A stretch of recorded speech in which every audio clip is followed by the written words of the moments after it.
Hello everyone, welcome back to my channel. My name is Dr. Sahara Omar. I am a licensed marriage and family therapist practicing here in the state of Texas.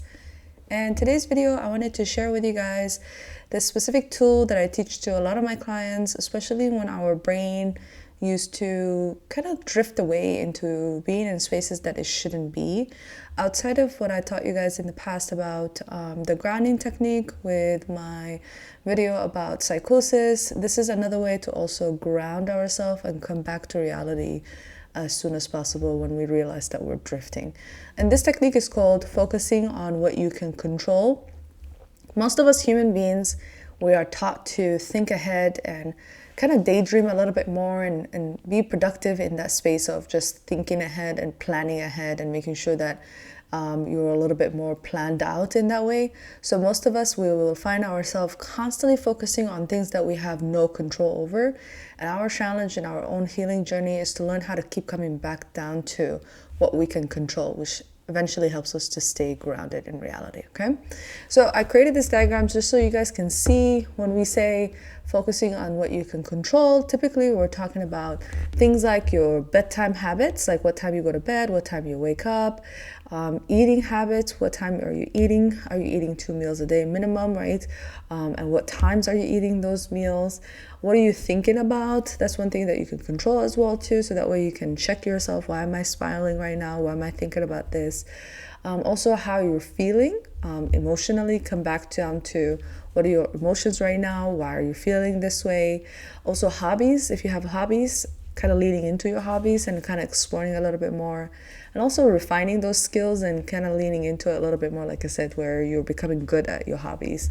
And also creating a goals list, right? So thinking of ways that you can achieve potential goals in the next few days or few weeks or even few months to a few years. But typically with the goals, I usually recommend just writing down so that way it's not living in your head all the time. And then on the other side of the coin, things that are not in your control are things like, for example, an outcome, right? So what will be that final result? That's not something that you can control. Other people's actions, what other people can do to you or even say about you, right? Those other people's opinion. We have no control over another human being. We also do not have any control over the future, right? Sometimes we forget that future is tomorrow and tomorrow is not promised. So we have to keep reminding ourselves, you're not in control of future. You can plan for it. You can have goals that you want to achieve tomorrow, but try not to trust 100% that tomorrow is going to be here as well. And then your past, right? We have no control over what happened in the past in events that happened in the past. But what we can control over is how you're thinking about them and how you feel about those things that happened in the past. So clients who struggle with trauma or they've been through a lot of trauma, they usually focus on things that they have no control over because the outcome was not something that they were planning for. Other people's action or opinion is what hurt them. So typically they are focused externally all the time. They are kind of operating in that space longer than they need to. And part of healing is learning how to come back to here and focus on things that you can control and stay in the moment. Because again, like I said, tomorrow is not guaranteed for any one of us. We do want to learn how to trust ourselves for the today.